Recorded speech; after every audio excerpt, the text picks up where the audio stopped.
What's up, everyone? Over here at the Lancer garage today. Got a part to put in from MA Performance that the car has been needing for a little while. Just changed oil and spark plugs on this thing. NGK iridium. Sorry about the mess here. So one of the main things that I've been wanting to change for a while, and I've known that it's been needing to change for a little bit anyways because it's been flickering here and there, is my old oil sending unit, which is on the back of the engine back here. I am using the 3G Eclipse oil sending unit, and it's original to the motor, so it has probably 90,000 miles on there. So I want to put in a factory Evo 8 oil sending unit, which I had sent out from MA Performance out of Minnesota. So that's just right next door to me, so that whenever I order stuff from them, it's awesome. It just shows up in like a day or two. Might plug the car in and change some values in the tune. I don't have the intake pipe on right now. That's over here. I have of course, the MonteroSport 482 MAF sensor. I bought another one that's on my MonteroSport right now, but ever since I did that, it's had a check engine light. So I'm thinking about switching back to its factory MAF, and then I'll put on the one that I bought for it onto the Lancer. Because if you guys aren't familiar with the 482 MAF sensor, it is a good substitute for the Evo 8 MAF. I can't even remember exactly what that is, like $399 I think, or something like that, but the values are legitimately exactly the same with the scaling, so you can run that with Evo 8 ROM. So it's a good way to save, I don't know, at least $100 I would say on a MAF. So I'm gonna try to go back to that, and plus the MonteroSport out here has over 200,000 miles on it, and I don't know the last time the timing was done on it. So I'm gonna pop this open today, at least one of the timing covers, and look at the top of the timing belt, and just to make sure that we're not dealing with the ticking time bomb situation. So far, this thing has been amazing. I've probably put at least 10,000 miles on it this summer, and we've been taking it everywhere, camping, fishing, took it out to a drift event earlier. That's also on the YouTube channel if you want to catch a small snippet of that. I'll try to do better about filming at the next one that we're at. That is just an absolute blast. So I'm really looking into getting a drift car for myself. Anywho, let's pick up some tools for the MonteroSport job, and I will let you guys in on the oil sending unit job on the OZ Rally as well. Okay, bye now. I'll be right back.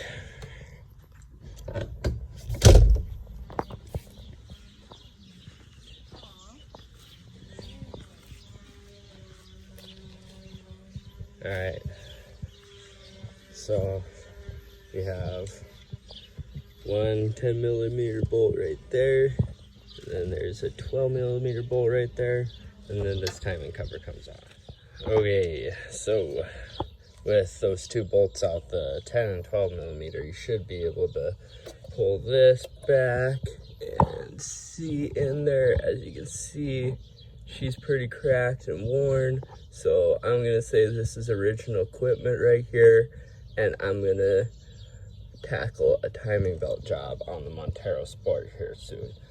Also, when you're working in this area, there is some small wires and other components that might be breakable, so keep that in mind also when you're working on this. You don't want to make the job bigger than it has to be. Anyway, for today, this is going shut. We have no major issues with it for now, and we are gonna just change the sensor out on here and then move over to the Lancer. Hey, Sissy.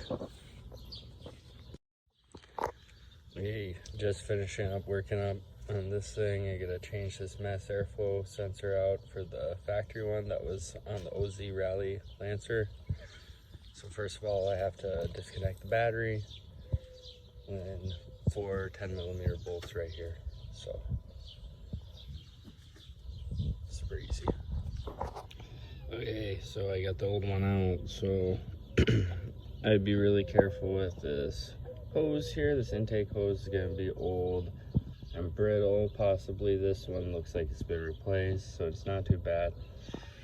And then you're also gonna want to be careful for this mesh grill inside of the sensor itself, and then the hot wires as well, because you can damage all those things pretty easily. So things to look out for. All right, everybody, what's up? Back over at the Lancer garage. Got the job wrapped up with the MonteroSport. The mass airflow sensors swapped out. Grabbed some Teflon for the oil sending unit. So we're gonna do that. Kind of show you a little bit along the way here. Okay, so we're underneath the car. Trying to get it focused. Okay, so there is my oil sending unit right there. Obviously mine's a little bit different because I have a T coming off of the block to supply my turbo with oil instead of coming from the head, since I'm using the G4JS head instead of the 4G63 head. So I have to undo the one little wire clip there, and I think I'm just going to take off the oil sending unit instead of the whole T, and then I'll get the new Evo 8 one on there. Okay, so I got this coming out now. I did notice that my T wasn't the tightest back there, and it looked like there might have been a little bit of oil leakage around it. So I wonder if they're just kind of having a hard time getting enough pressure to that sending unit. Just since it had some extra distance to travel and it wasn't sealed up the best. Well, there's the old one there, and here is the new OEM Evo 8. There's the part number for you guys. Okay, so the new oil sending unit is in. Everything's plugged in, tightened down, sealed up. While I'm down here, I thought I would show Caden where I have my power steering fluid reservoir. It's right there. And like I said, I legitimately just took the lines and looped them right back into the reservoir and topped the reservoir off. So that's how I did my power steering delete. Sorry it took me so long to show you what I did with it, but that's what I did. Okay, now that I tackled that oil sending unit job, I'm much more confident that it's easier to do from the bottom side. I've seen everyone try doing that from the top side.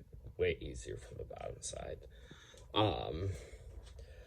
I don't know if I'll get to putting on the intake pipe tonight, but I do have a car show coming up. So like I have the grills and some like little fake carbon fiber trim piece to go along the inside of the hood vent to finish that all up. So I need to get that on. I'll get that on the cold air intake for the turbo, and obviously the new MAF sensor. But yeah, planning on pulling this thing out of storage here in the next couple days, so I will definitely take some video of it at the car show and some of the cars that are there. So stay tuned for that, and thanks for watching this video, guys.